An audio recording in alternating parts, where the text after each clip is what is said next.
For our service today, we're continuing on in the Gospel of Luke, chapter 12, and this time we're moving a bit further forward into verse 32. Here we are going to learn about the blessings that we get from God in response to an attitude of alertness, of preparedness, of willingness to follow His lead. We spoke last week about the idea of where our treasure lies, and how in order to be able to be confident in that, we need to spend time in our own spiritual lives, focusing upon them, prioritizing God, and making sure that we are rich in our attitude toward Him. And we're going to see today that God is always present with us, and what some of the benefits of remembering that are as well. In Luke chapter 12 and verse 32, the passage tells us to be prepared for what is coming. "Do not be afraid, little flock," Jesus said, "for your Father has been pleased to give you the kingdom. Sell your possessions and give to the poor. Provide purses for yourselves that will not wear out, a treasure in heaven that will never fail, where no thief comes near and no moth destroys. For where your treasure is, there your heart will also be. Be dressed, ready for service, and keep your lamps burning like servants waiting for their master to return from a wedding banquet, so that when he comes and knocks, they can immediately open the door for him. It will be good for those servants whose master finds them watching when he comes. Truly, I tell you, he will dress himself to serve, will have them recline at the table, and will come and wait upon them. It will be good for those servants whose master finds them ready, even if he comes in the middle of the night, or toward daybreak. But understand this, if the owner of the house had known at what hour the thief was coming, he would not have let his house be broken into. You also must be ready, because the Son of Man will come at an hour when you do not expect him." It is not unusual when you read a passage like this to approach it from a perspective of fear, that Jesus is telling us to be ready or else. But that is certainly not what is happening. Not long ago, there was an internet trend where parents tempted their young children with candy. The mum and the dad set their child down and placed the kid's favorite candy in front of him or her. They would make up an excuse to leave the room for 5 minutes and tell their child not to eat the treat. Of course, a camera would secretly be recording this child's moral crisis, no doubt to the chagrin of that child 10 years later when they find it on YouTube. In most videos, the child is fine, and for the first minute or so, they keep their willpower up until it slowly begins to crumble. When the parent returns, in most cases, that candy, it's mysteriously disappeared. While the parent was in the room, the child was able to be strong, but once they left the room, the child's ability to stay the course evaporated. And we do the same thing. Part of why this sermon is entitled "The Blessing of an Invisible God" is that because God is always with us and we know this as a truth, we can draw upon His presence for strength for the things that we do not normally have the strength for. Just like the children, adults do the very same thing. Perhaps you've gone to a restaurant with a group of friends, and everyone gets served except the one individual. Now, you know the expectations in that situation. You're supposed to wait for everyone to be served before you eat. We're taught that from quite a young age. In Western culture, it changes depending upon the culture.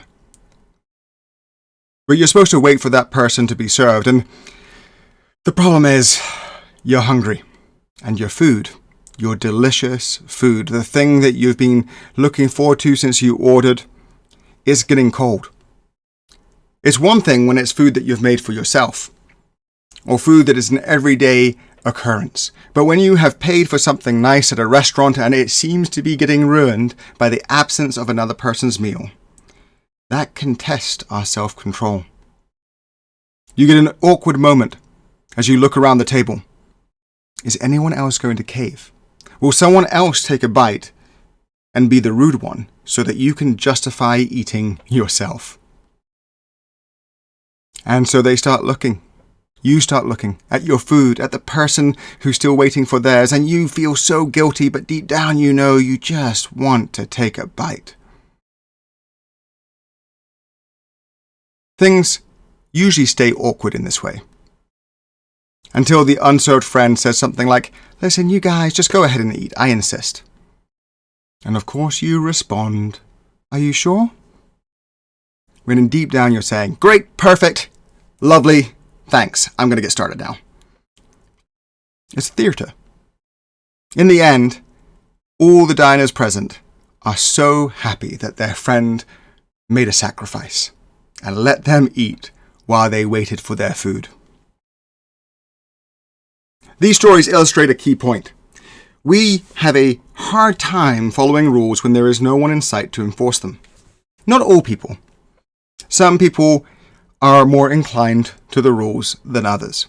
Certainly I'm the type of person that, depending on the rule, and this is usually the case with all people that claim they are rule keepers, but depending on the rule, in most cases, I will be pretty firm at sticking to them. But then you get something like driving over the speed limit. Well, maybe. Sneaking food into movie theaters? Yep, I was taught that one by my mother. Or having too many items in the express lane at the supermarket. I've been on the receiving end of people complaining that I was doing just this thing. We have all struggled to follow the rules when we could easily get away with doing our own thing. I'm not saying that this is behavior that requires deep condemnation, that you should be seeking your inner soul and questioning, why? Why am I such a sinful, horrible person? Because I took 9 items instead of 8. But rather, we're pointing out that this is a shared human quality. We are tempted to test our boundaries. And even when we successfully resist, the temptation persists. We must always be on our guard against it. And it complicates our relationship with God as we cannot perceive Him with our earthly senses. The Bible has numerous stories of people hearing the voice of God or seeing a physical manifestation of His presence, but these occurrences are rare. Most of us will not hear God's voice or physically interact with Him in this life, yet as Christians we are supposed to follow Jesus and obey God's commands. Unfortunately, an invisible God can make it easy sometimes to ignore what Jesus has taught. Of course, there are laws that help us avoid some of the more damaging sins. However, if we resist participation in missional work in our neighborhood, we do not get zapped. And as far as we can tell, we are not immediately punished for not being good neighbors. We cannot be arrested for self-righteousness or conceit. God does not manifest Himself to enforce these commands, and so we can easily ignore them like the child who is forbidden to eat the candy by an absent parent. God understands this about us, which is why Jesus did a lot of teaching about preparedness. He knew we would struggle in our relationships with an invisible God, so Jesus addressed our natural tendencies. And in this text that we have already read, we see this. In the passage, Jesus addressed 2 temptations of followers, of unseen leaders, if you will. The first is a temptation to follow another leader, and the second is to ignore the leader's commands. In verses 32 to 34 that we have up on our screen at the moment, Jesus warns against making monetary gain our God, our focus. This ties into what we were speaking about last week as well, and the week before that. With enough money, you could buy a pharmaceutical company that makes life-saving drugs. With enough money, you can build a spaceship and enter Earth's orbit. With enough money, you can purchase your own island and rule over it as you see fit. It seems like money can accomplish God-like feats. And so it can become very easy to worship because we see these things and we think, wow, wouldn't it be great? Compared to an invisible God, money seems tangible, and its immediate power and influence can be alluring. Jesus exposed the truth, though. The truth about money. Its power is fading and temporary. The things money gives can be lost and they can be taken, and the things it builds will one day be destroyed. And worst of all, money rarely accomplishes what we have set out to do with it. Despite all the money that has gone into things like cancer research, climate change prevention, and homelessness services, these and other problems are still with us. We have all likely encountered problems money could not fix. So this God, at some point in our lives, will always let us down.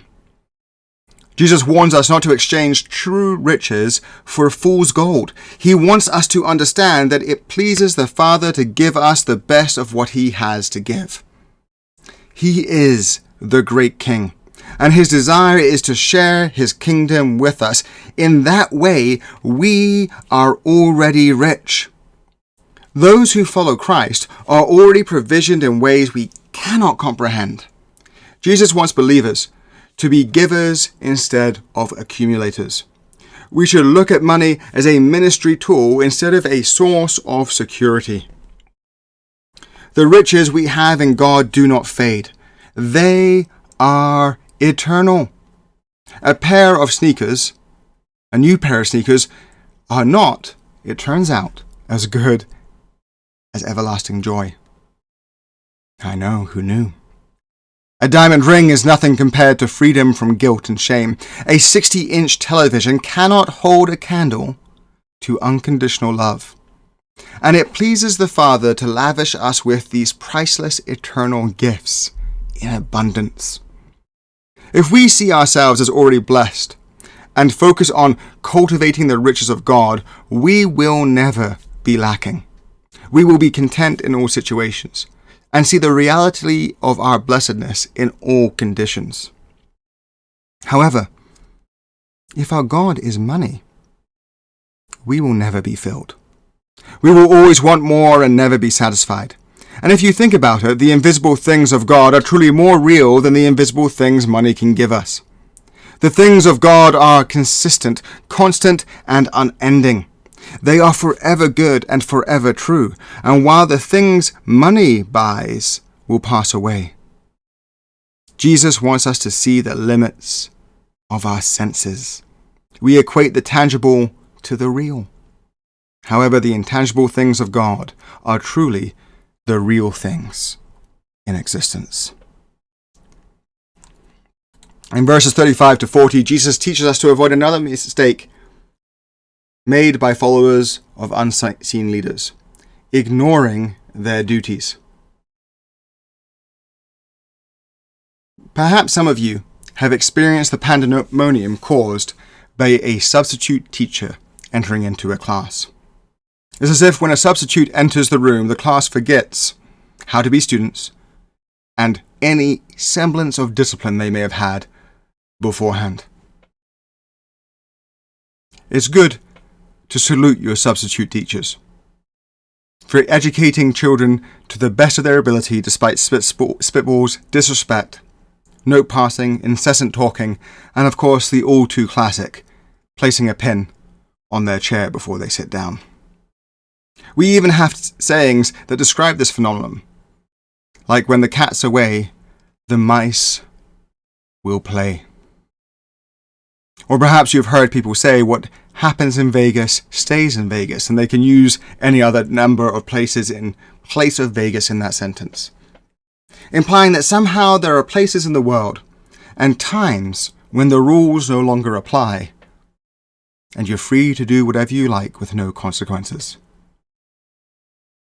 There seems to be something about us that is comfortable doing what we know is wrong if we can get away with it, and if no one will find out. Therefore, Jesus uses the metaphor of a prepared servant to show how this follower should live. We should live as though Christ's second coming is imminent. That is not to say that Christ's second coming is imminent, just like we said at the beginning. It could be any moment now. And that's the point.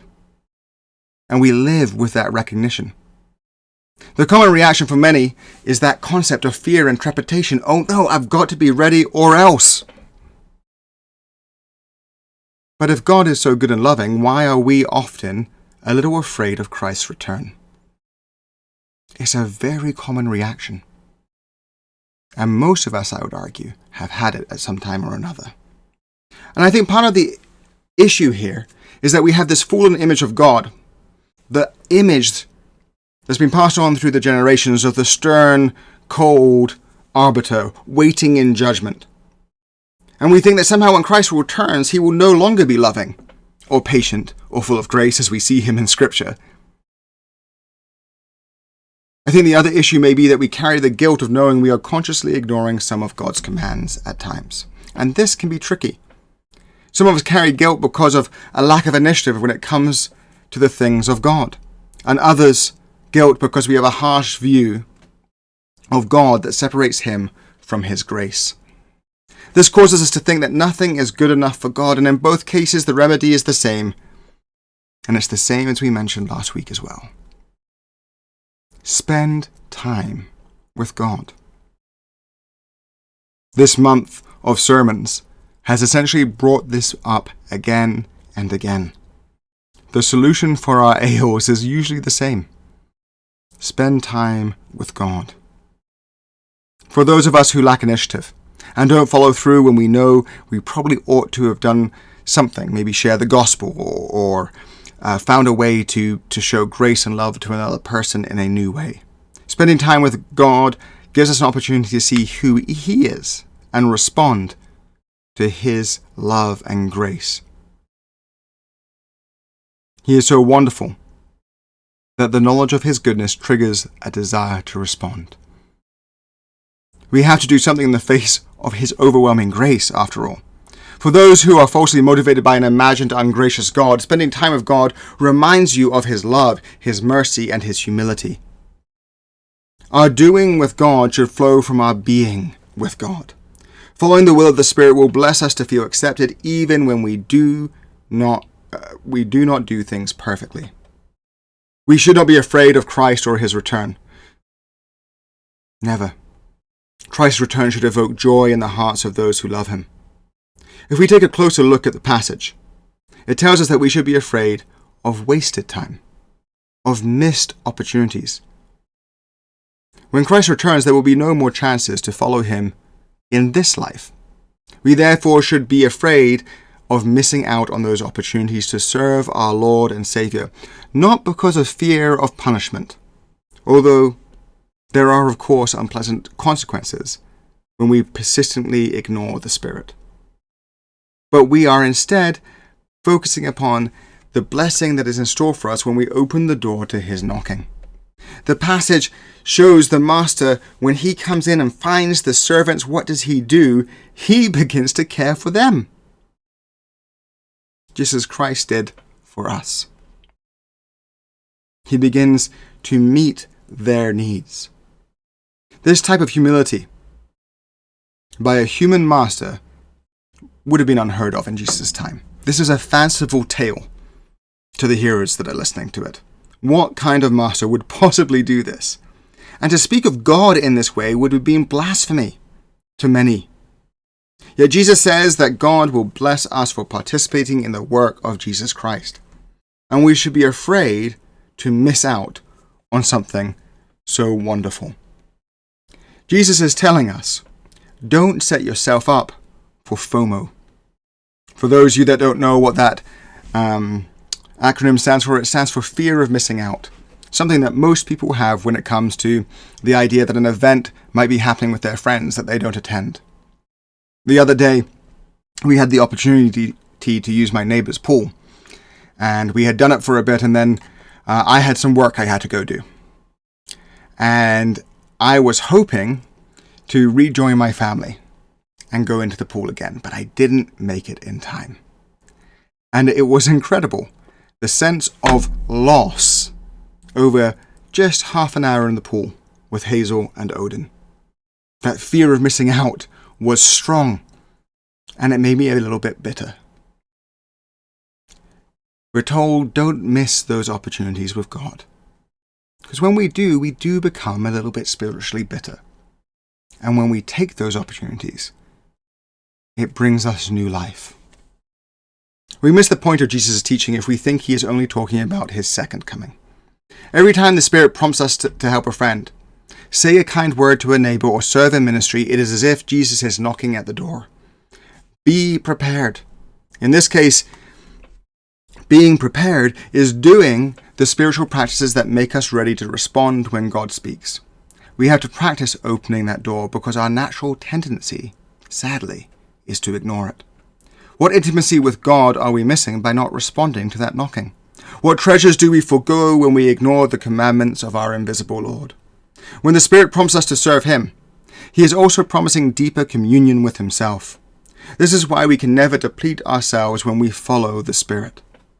We can become depleted in doing things on our own strength, however. The Spirit's leadership will cause us instead to be filled by Christ, and he fills us to overflowing.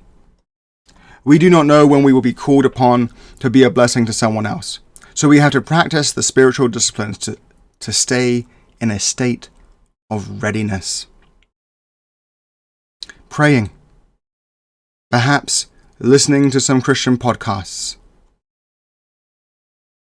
Enjoying praise and worship music. Fasting, journaling, engaging in mission work, reading Christian books, practicing silence and solitude, participating in fellowship at the table with one another, and the many other spiritual practices that are available to us are ways in which we prepare for Jesus knocking upon our door. As we engage in these life-giving activities, God becomes less invisible. We begin to see evidence of him everywhere. We see him moving in our lives. We see him moving in our families. We see him moving in our churches. We see him moving in our neighborhoods. We see him in every place we look. We will not be the mouse who plays when the cat is away, because God is so very present with us. Jesus is the creator of all things. Everything was created by him and for him, both the things we see and the things we cannot see. He holds it all together. He may be invisible to our earthly senses, but he is reality itself. And I pray that we would prepare ourselves to receive the blessing of living in that reality.